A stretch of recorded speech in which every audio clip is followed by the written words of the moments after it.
Powell saying that new inflation data shows the Fed has more work to do. So Jay Powell was in front of Congress Tuesday and Wednesday of this week testifying on his latest thoughts about the path for interest rates. And as is normal, a lot of political grandstanding and questions that have nothing to do with his job at the Federal Reserve.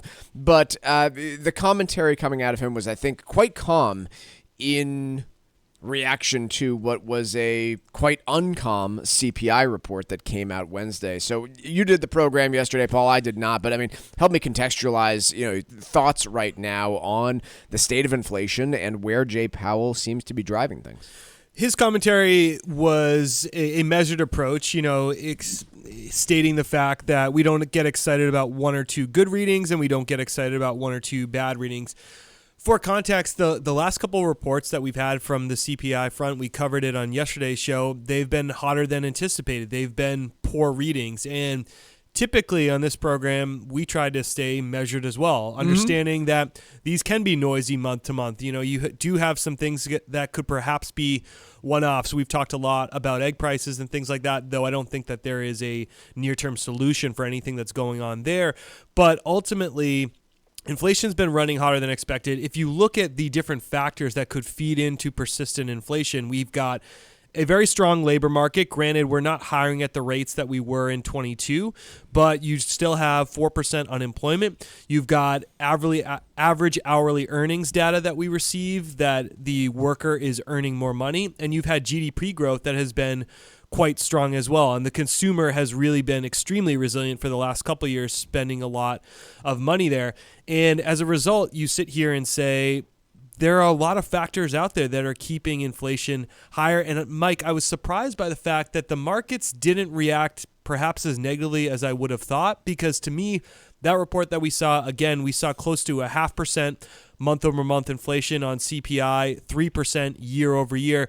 We were as low as 2.6 or 2.7%. Now we're back to 3%, further away from the Fed's target of 2%. So I was surprised by the market reaction being rather muted by the end of the day yesterday. Yeah, I'll tell you what, I've been a little bit surprised this year about the calm and just lack of volatility to the downside when it comes to bad news for markets. The first one was back when we had the announcement of Canadian and Mexican tariffs that eventually did not go into place.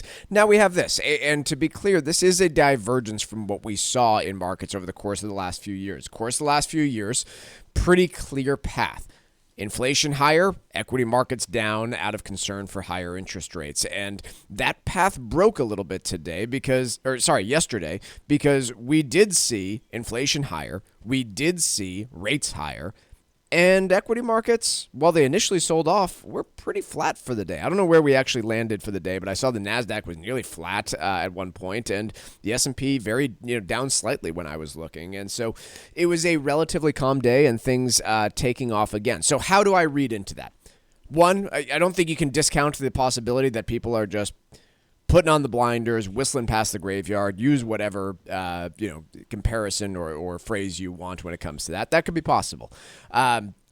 You could also have, once again, investors sniffing out some bogus data here. And they did successfully sniff that out when it came to Canada and Mexico tariffs. And could you make a compelling argument that, like we did in the first quarter of 2024, that you're going to see a blip on the radar when it comes to inflation here and then see it calm down again? Who am I to say? I don't know for certain. It is different that this time in the sense that these are not political policies that we're digesting here as to whether or not, Canada and Mexico get tariff. This is hard economic data that, you're right, could be noisy from month to month, but it's numbers, less so just someone taking action and instituting a tariff. But that would be my point, is first quarter of last year, we saw numbers on inflation that were hotter than anticipated. Gotcha. Then, the Fed kind of looked at it and said, we don't think this is a big deal.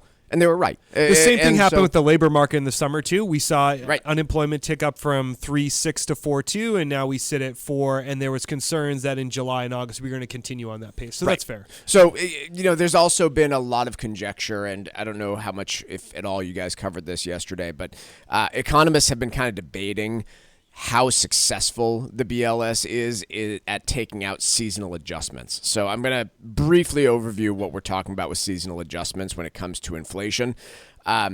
the Federal Reserve and whoever consumes this data is more interested in the trend on price increases. And so what you find in things like retail sales and consumer price index and employment is there are big swings during certain times of year, right? Like on the employment side, employment ticks up around the holiday shopping season because a bunch of people get temporary jobs working in shopping malls and delivery companies, UPS, etc. And so they try and adjust that data to take it out and remove those big swings out of there because they're not relevant when you're trying to make policy. Likewise, with CPI, companies very frequently will use the new year as the opportunity to reprice things. We're seeing that a lot in restaurants right now with egg prices. You could say that that's just reaction to egg prices, but it might just be part of the new year as well. CPI tries to take that out. There has been a lot of conjecture and a lot of economic debate, which is pretty boring stuff when you talk about economic debate, as to how good those seasonal adjustments are at actually filtering this out.